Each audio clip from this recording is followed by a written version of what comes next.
For writing all 13, I went to the location of the cave. I went to that town and spent about 10 days interviewing people who had been there from like the first day.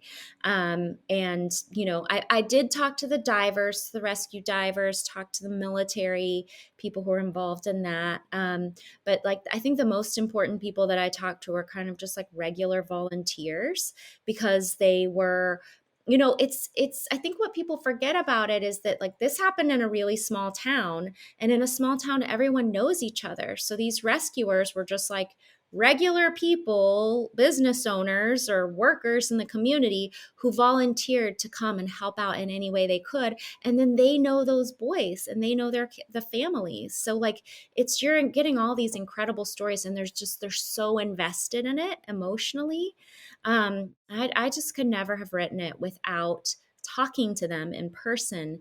I did those interviews about 2 months, 2.5 months after the rescue was wrapped up.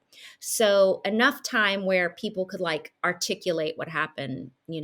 Stuff had sunk in, but close enough where they were still so emotional about it. Like just, had people who were crying talking about it, where they would like pinch their arm and be like, like, or just go like, I can't believe we did that.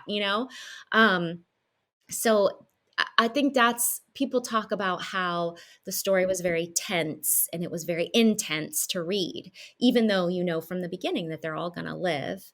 Um, and I think the reason is because that's how I felt when those people were telling me their stories. They knew the rescue was over and it was successful, but they just like still couldn't believe it. They were still like shocked and like, you know, like nervous when they were telling their stories. So I felt like I had to convey that in my writing. For more author interviews, please visit readingrockets.org.